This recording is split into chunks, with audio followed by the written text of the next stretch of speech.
Atenção, emissoras da rede RCR para o toque de 5 segundos. A partir de agora, você acompanha as principais notícias do dia. Jornal Brasil Hoje. Pontualmente 7 horas no horário de Brasília. Muito bom dia para você que está acompanhando o Jornal Brasil Hoje, que até às 7h30 deixa você bem informado por uma das emissoras de rádio da Rede Católica de Rádios espalhadas pelas 5 regiões do Brasil. Eu sou Kleber Moleta. Eu sou o Jorge Teles, bom dia e vamos aos assuntos de hoje. Brasil ultrapassa 60 mil mortes por Covid-19. Casos confirmados passam de 1.440.000. Adiamento das eleições municipais para novembro é aprovada na Câmara. MEC divulga regras para a volta às aulas. Ciclone bomba causa mortes e provoca estragos na região sul do Brasil. Adolescente indígena participa de encontro da ONU e critica a atuação de governo no combate ao coronavírus. Esses são alguns dos assuntos da edição 9.583 do Jornal Brasil Hoje, que começa agora. Horário de Brasília, 7 horas, 1 minuto. Começamos com mais uma marca lamentável da pandemia no país. Mais de 60 mil pessoas morreram em decorrência da doença. Por isso, vamos com as informações de Vitor Ribeiro, que traz outros números oficiais e a situação do Brasil em relação à Covid-19. O Brasil passou das 60 mil mortes causadas pelo novo coronavírus. Já são 60.632 vítimas da pandemia, sendo 1.038 em 24 horas. Já o número de infectados subiu para 1.448.000, com 46.712 novos casos. O levantamento foi divulgado nesta quarta-feira pelo Ministério da Saúde.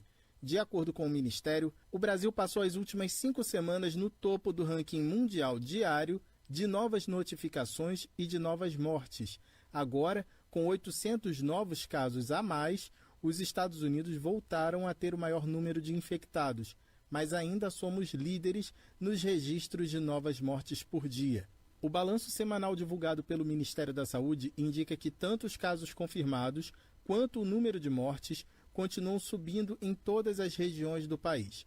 O secretário de Vigilância em Saúde, Arnaldo Correia de Medeiros, chamou atenção para os estados do Sul e do Centro-Oeste. É importante chamar bastante atenção para os estados da região Sul e Centro-Oeste, além dos estados de Espírito Santo e Minas, da região Sudeste, que estão passando por um aumento, e eu tenho certeza que todos os gestores estão acompanhando, e a população cada vez mais utilizando as medidas tanto de etiqueta respiratória, e também mantendo as práticas gerais de limpeza, de higiene e principalmente utilizando a máscara, que comprovadamente tem sido bastante útil para prevenir novas transmissões, num contexto de que boa parte dos casos ainda são transmitidos por pessoas assintomáticas. Na região sul, o número de casos registrados em uma semana aumentou 47% e o de mortes 37%.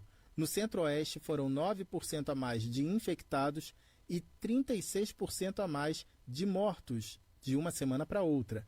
Enquanto alguns estados e municípios voltam a adotar medidas de distanciamento social, como Goiânia, capital do estado de Goiás, outros continuam autorizando a reabertura de atividades, como Brasília. O governador do Distrito Federal, Ibanez Rocha, anunciou que as aulas na rede pública de ensino devem ser retomadas no dia 3 de agosto. Ao mesmo tempo, Ibanez decretou situação de calamidade pública para ter acesso a mais recursos federais. As defensorias públicas da União e do DF avaliaram a situação como contraditória e procuraram a Justiça Federal. Uma decisão nessa quarta deu 72 horas para o governo local demonstrar que tem leitos, equipamentos, insumos e equipes de saúde suficientes para atender a demanda gerada pela Covid-19. O governo do DF informou que vai recorrer da decisão. Para reforçar o atendimento aos pacientes, o HUB, Hospital Universitário de Brasília, abriu mais 8 leitos de UTI para o tratamento da Covid-19 e aumentou para 20 o número de vagas de enfermaria para pacientes com o novo coronavírus. O HUB é vinculado à Universidade de Brasília e vai participar dos testes da vacina contra a Covid-19. desenvolvida pela chinesa Sinovac Biotech em parceria com o Instituto Butantan. O teste será feito em outros 7 hospitais no estado de São Paulo, um no Rio de Janeiro, um em Minas Gerais, um no Rio Grande do Sul e outro no Paraná. Dos 12 hospitais escolhidos, 9 são universitários, 2 são institutos de infectologia públicos e um hospital privado. Da Rádio Nacional em Brasília, Vitor Ribeiro. Obrigado, Vitor. E o baixo estoque de medicamentos é uma das queixas dos estados em relação ao combate à pandemia. Vamos saber o que diz o Ministério da Saúde com Yuri Hudson. Estados e municípios têm reclamado da dificuldade para a aquisição de medicamentos em meio à pandemia do novo coronavírus. Segundo os governadores e prefeitos, até sedativos e remédios considerados de baixa complexidade têm faltado no mercado ou aparecido com preços abusivos. Na semana passada, um grupo de governadores falou ao Congresso e pediu uma ação articulada do governo federal para a compra de medicamentos. Segundo eles, uma ação do Ministério da Saúde seria mais efetiva do que a compra individualizada por estados e municípios. Nesta quarta, o secretário executivo do Ministério, Elcio Franco, foi convocado na Comissão de Acompanhamento à Pandemia. Aos deputados e senadores, o secretário admitiu uma certa dificuldade para a aquisição de medicamentos. Mas, segundo ele, o governo federal vai garantir o abastecimento dos hospitais. Até o dia de ontem, nós já tínhamos atendido com alguns medicamentos os estados da Secretaria Estadual de Saúde do Amazonas, Goiás, Pará, Pernambuco, Rio Grande do Norte, São Paulo, Amapá, Bahia, Ceará. Hoje, Maranhão e Roraima, que estava previsto para ontem, houve um problema logístico, Mato Grosso, Rio Grande do Norte e São Paulo, com alguns medicamentos. À medida que nós estamos conseguindo requisitar, nós estamos fazendo isso, está sendo feito com os fabricantes, não com os distribuidores. O presidente da comissão, deputado Luiz Antônio Teixeira Júnior, do PP, além da ação do governo federal, o Congresso também vai agir no setor produtivo. Era um relato frequente chegando na nossa comissão, necessários para sedação e anestésico, ainda em 3 de junho. O índice de desabastecimento, Coronel Elcio, chegava a mais de 90%. Em alguns desses índices, eu depois vou pedir para a gente publicar essa planilha. E eu pedi uma pesquisa com a ANAP, Associação Nacional dos Hospitais Privados, de alguns itens com sobrepreço e remarcação de mais de 300%. Já entidades que representam o setor de medicamentos, como a Associação Brasileira dos Distribuidores de Medicamentos Excepcionais e Hospitalares, negam qualquer ação para inviabilizar a compra de medicamentos. Segundo as entidades, os preços são tabelados e seguem uma lista da Anvisa. Agência Rádio Web, de Brasília, Yuri Hudson. Horário de Brasília, 7h08. Jornal Brasil Hoje. RCR, Rede Católica de Rádio. Em tempos de pandemia, o que o mundo mais precisa é de amor e gente disposta a fazer o bem. Felizmente, exemplos não faltam. Nos hemocentros, heróis anônimos doam um pouco de si, do seu sangue, para fazer pulsar a vida nas veias de quem precisa. Doador, mais do que nunca a sua solidariedade é necessária. Informe-se no hemocentro da sua cidade e saiba como doar em segurança. Seja solidário, doe sangue. Doar é um ato de amor. Apoio Rede Católica de Rádio. A Signes Brasil é uma associação católica de comunicação que tem por meta o fortalecimento da paz por meio da comunicação. A entidade é mundial e de direito pontifício, ou seja, é reconhecida pelo Papa. O atual momento é de grave crise na área da saúde. As pessoas do mundo todo estão acuadas e cheias de incertezas frente ao coronavírus. Contudo, além da Covid-19, também existem outras questões sociais que têm agravado a situação da pandemia. Entre eles estão a corrupção, a falta de respeito aos cidadãos e as questões políticas, econômicas e éticas vividas pelos brasileiros. O momento é de união de forças, de garra e de muita responsabilidade com a vida do outro. Afinal, somos muitos e se somarmos em favor da vida, poderemos contribuir para minimizar os efeitos dos tantos problemas vividos na atualidade. Hoje a Signes Brasil tem os seguintes departamentos: Signes Impressos, Signes Rádio, Signes TV, Signes Jovem, Signes Educomunicação e Pesquisa. Temos a filosofia de seguir juntos, ou seja, trabalhar em parceria com outras instituições que têm sonhos e projetos semelhantes aos nossos. O termo-chave: seguir juntos. Signes Brasil, a comunicação para uma cultura de paz. RCR, Rede Católica de Rádio. As principais notícias da sua manhã estão aqui. Jornal Brasil Hoje, Rede Católica de Rádio. Horário de Brasília, 7 horas e 10 minutos. E com o apoio da maioria dos partidos, a Câmara dos Deputados aprovou nesta quarta-feira a proposta de emenda à Constituição que adia em 6 semanas as eleições municipais deste ano, em razão da pandemia da Covid-19. A matéria deve ser promulgada em uma sessão no Congresso Nacional programada para as 10 horas desta quinta-feira. Inicialmente prevista para outubro, a eleição será realizada em 15 de novembro no primeiro turno e 29 de novembro no segundo. Os deputados derrubaram o trecho que permitia ao Tribunal Superior Eleitoral escolher uma data alternativa para municípios que no dia do pleito não tenham condições sanitárias adequadas para a votação. Agora, tanto estados quanto municípios precisam da autorização do Congresso para definirem uma nova data, caso necessário. A proposta é defendida pelo deputado federal Hildo Rocha, do MDB. Passa para o Tribunal Superior Eleitoral dizer que seja ouvido o poder legislativo, que é o poder legal de determinar a data das eleições. Já o deputado Gilson Marques, do Partido Novo, criticou a decisão dos colegas. Para ele, o TSE seria o indicado para decidir sobre uma nova data de forma técnica, como já acontece, segundo ele, nos casos de eleições suplementares. Quem conhece a realidade, número de leitos, número de mortes, como está a UTI do seu município, é o município. Ou alguém aqui tem capacidade de entender como está a situação de Ascurra, Rodeio. Por isso está o TSE, para fazer uma escolha técnica, para demonstrar qual é a realidade daquele município.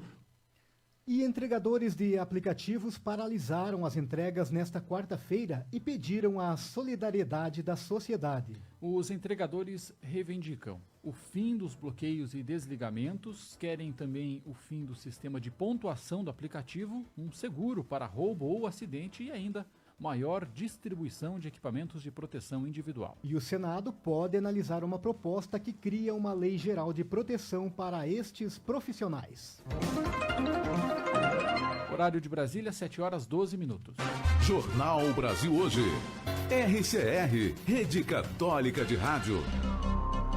A fraternidade transforma consciências e orienta o sentido de nossas vidas como dom e compromisso para construir a convivência solidária em nossas famílias, na sociedade e em nosso planeta. Ver, sentir compaixão e cuidar dos mais necessitados e do meio ambiente são gestos do bom samaritano, que estimulam a construção de um mundo mais justo, fraterno e sustentável. Campanha da Fraternidade 2020. Realização CNBB. RCR, por meio da comunhão, emissoras em todo o Brasil trabalhando de forma colaborativa e utilizando da força criativa do rádio para consolidar e disseminar a comunicação inspiradora nos ideais evangelizadores. Rede Católica de Rádio, fortalecendo a igreja no Brasil.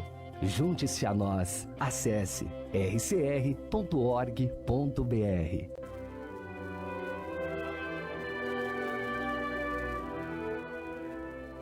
Onde quer que esteja, sou igreja. RCR, fortalecendo a igreja em sintonia com você. Na confusão das vozes e mensagens que nos rodeiam, temos necessidade de uma narração humana que nos fale de nós mesmos e da beleza que nos habita. Temos necessidade de uma narração que saiba olhar o mundo e os acontecimentos com ternura. 54º Dia Mundial das Comunicações Sociais. Para que possas contar e fixar na memória. A vida faz-se história. Sabe aquela notícia que você recebeu num grupo ou aquela informação postada nas redes sociais que você ficou na dúvida? Não passe adiante. Confira a autoria do texto, observe a data em que a notícia foi publicada, cheque as fontes e busque informação no seu veículo de confiança. Jornal Brasil Hoje. Jornalismo com responsabilidade. Rede Católica de Rádio. Horário de Brasília, 7h14. E vamos falar agora do ciclone que atingiu a região sul do Brasil nos últimos dias. O repórter J. Terres traz um panorama do fenômeno que assustou moradores de Santa Catarina, Rio Grande do Sul e Paraná, deixando mortos e causando muitos estragos nestes estados. 10 pessoas morreram e muitos estragos foram causados pela passagem de um ciclone-bomba que passou pela região sul do Brasil nesta terça e quarta-feira. Santa Catarina foi o estado mais afetado. Foram 101 municípios com danos e 9 mortes.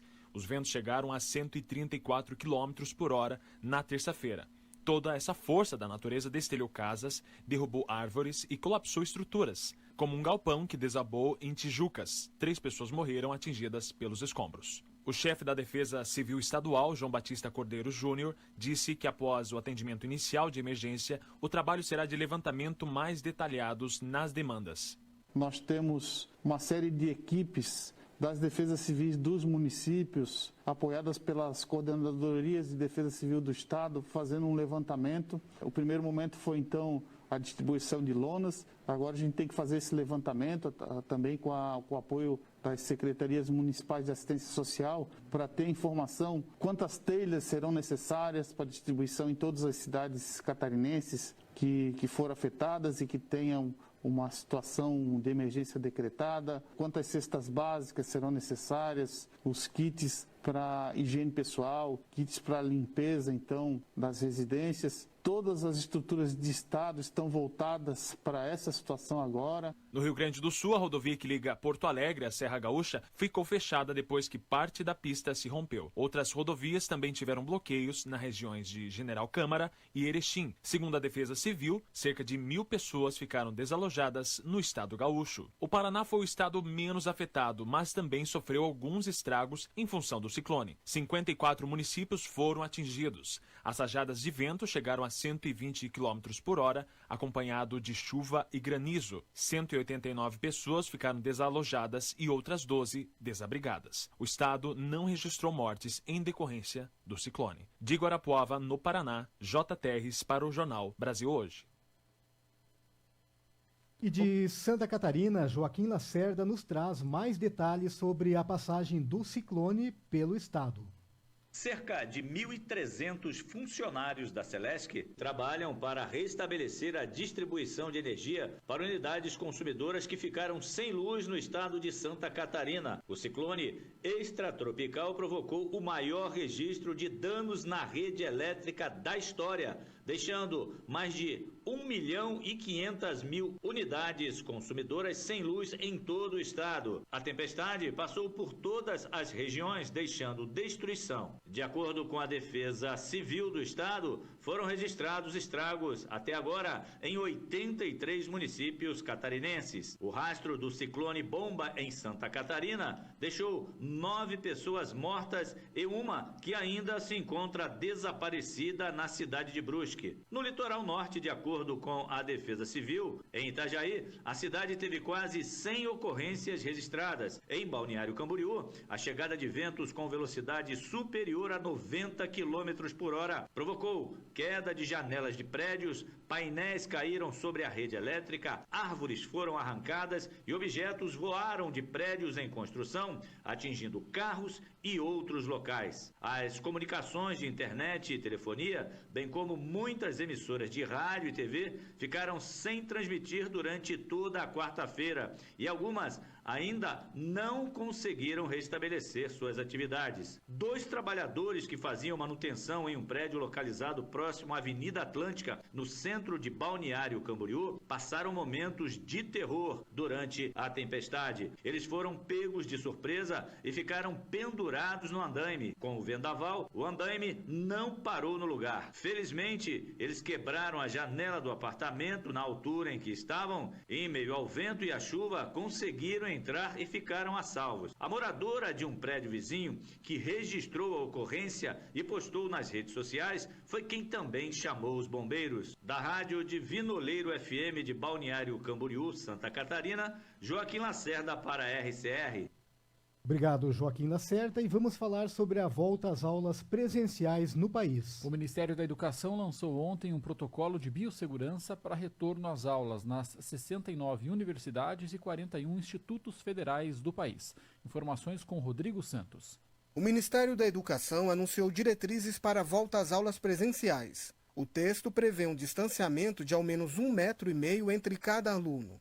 O uso de máscara será obrigatório. Alunos e profissionais terão que medir a temperatura antes de entrarem na sala. As escolas terão que manter os ambientes ventilados e fornecer álcool em gel. Livros não poderão ser compartilhados e servidores que estiverem no grupo de risco serão instruídos a trabalharem de casa. As diretrizes do MEC não falam em data de volta às aulas, mas indicam que o processo será de forma escalonada e orienta que relatórios deverão ser feitos de 15 em 15 dias para avaliar se houve ou não casos de contaminação na escola. As aulas presenciais estão suspensas desde março. Alguns estados, como São Paulo, ensaiam uma retomada no mês de setembro. De Brasília, Rodrigo Santos. Jornal Brasil Hoje. Você conhece as vantagens de ser um associado da Signes Brasil? O associado da Signes participa de uma grande rede de comunicação para uma cultura de paz e comunhão eclesial. As emissoras de rádio associadas à Signes podem transmitir a programação jornalística gerada pela RCR, como o Jornal Brasil Hoje, boletins, entre outros conteúdos que estão disponíveis nos sites rcr.org.br e signes.org.br.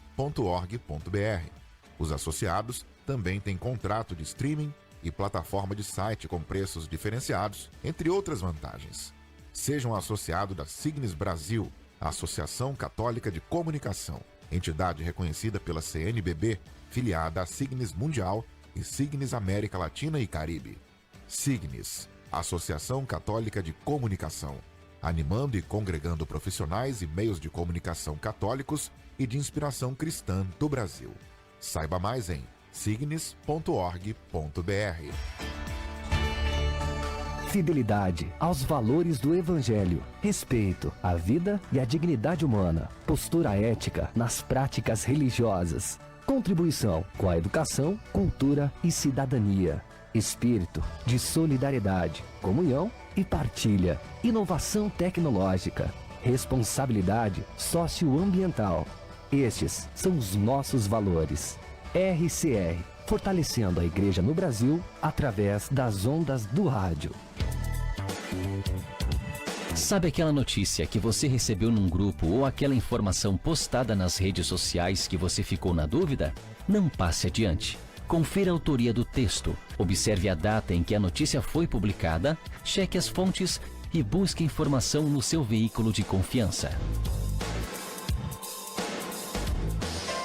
As principais notícias da sua manhã estão aqui. Jornal Brasil Hoje, Rede Católica de Rádio.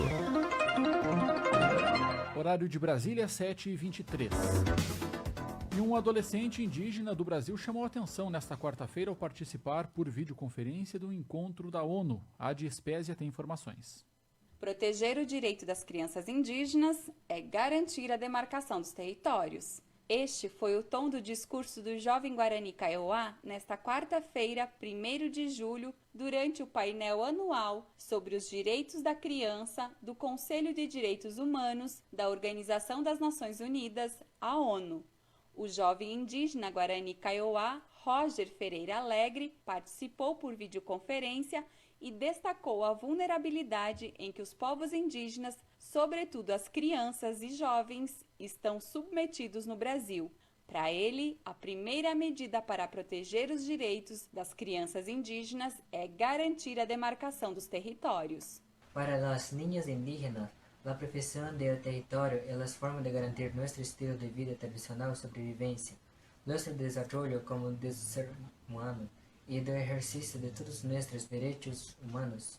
Na contramão desses direitos, o governo brasileiro paralisou todas as demarcações dos territórios tradicionais e tem editado medidas, como a Instrução Normativa número 9 da FUNAI, que restringe o direito dos indígenas às suas terras tradicionais e abre margens para reconhecer a propriedade privada de invasores. Com os Guarani, o governo brasileiro tem uma dívida histórica. As consequências, Roger levou ao conhecimento da ONU. E o governo Bolsonaro paralisou o processo de demarcações em um país. Como consequência, vivimos em uma situação de insegurança, como risco da saúde e da alimentação, da integridade física e mental.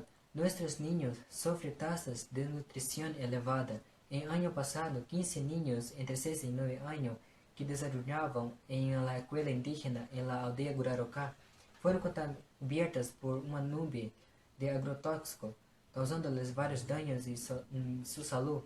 Somos mais de 2.000 famílias, cujos membros somos 60 niños. Sobrevivimos em uma tenda de plásticos, sem acesso à água, saúde, educação, alimentação, uma verdadeira crise humanitária.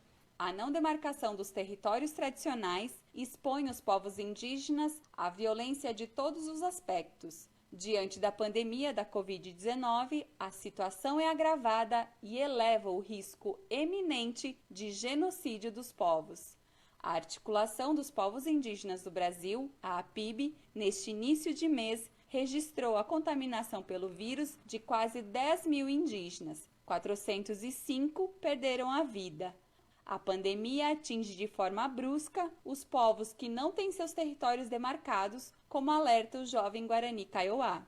A Covid los aplacou de maneira aguda. Los falta alimentos em nossos acampamentos. Muitos nossos padres e familiares adultos foram contaminados trabalhando em empresas frigoríficas de JBS. A principal medida para proteger os direitos dos niños indígenas e garantizar as demarcações de nossos territórios. Michelle Bachelet, alta comissária da ONU para os Direitos Humanos, apresentou o relatório sobre os impactos da Covid-19 nos direitos fundamentais, com menção ao Brasil e a negação da gravidade da pandemia por parte do governo. Sobre os povos indígenas, alerta para a vulnerabilidade, o acesso inadequado aos serviços de saúde e a ausência de dados desagregados, o que dificulta o atendimento. Chegou a hora de acabar com essa negligência, afirma Bachelet. Do CIMI, a Dispésia, para a Rede Católica de Rádio. Obrigado, Adi. E a Arquidiocese de Maringá, no Paraná, tem novo arcebispo. Silvonei José tem as informações. A Arquidiocese de Maringá tem novo bispo. Trata-se de Dom Severino Classen, que foi transferido pelo Papa Francisco da sede episcopal de Caçador, Santa Catarina. Dom Severino nasceu em 10 de junho de 1954 em Petrolândia, na Diocese de Rio do Sul, Santa Catarina. Em 1981, emitiu a profissão religiosa na Ordem dos Frades Menores Franciscanos e foi ordenado sacerdote em 10 de julho de 1982. Em 11 de maio de 2005, foi nomeado bispo de Araçuaí e recebeu a ordenação episcopal em 25 de junho de 2005. Em 6 de julho de 2011, foi transferido para Caçador. No âmbito da CNBB, foi presidente da Comissão Episcopal Pastoral para o Laicato e atualmente é presidente do Regional Sul 4, que compreende as circunscrições eclesiásticas de Santa Catarina. Dos estúdios da Rádio Vaticano em Roma, para o Jornal Brasil Hoje, Silvonei José. Obrigado, Silvonei. E antes de encerrarmos, vamos ouvir a mensagem do Papa Francisco, que foi reproduzida ontem durante um tributo oferecido às vítimas da Covid-19, realizado no Cristo Redentor. O Brasil hoje necessita de homens e mulheres que, cheios de esperança e firmes na fé, dêem testemunho de que o amor manifestado na solidariedade e na partilha é mais forte e luminoso que as trevas do egoísmo. Com saudades do Brasil. Com saudades do Brasil. Concedo-lhes a benção apostólica, pedindo a Nossa Senhora Aparecida que interceda por todos nós. Assim seja. Jornal Brasil Hoje. E com esta bênção do Papa Francisco, chegamos ao final de mais uma edição do Jornal Brasil Hoje, que teve nos trabalhos técnicos Denis Santos. A apresentação foi de Kleber Moleta e Jorge Teles. Direção de jornalismo, Alessandro Gomes. A edição é de Cléo Nascimento. Produção e geração de conteúdo, Rede Católica de Rádio e Rádio Cultura de Guarapuava, no Paraná. Outras notícias você confere ao longo do dia em rcr.org.br. O Jornal Brasil Hoje volta amanhã às 7 da manhã. Até lá. Bom dia, boa quinta-feira e até amanhã. Rede Católica de Rádios. Jornal Brasil Hoje.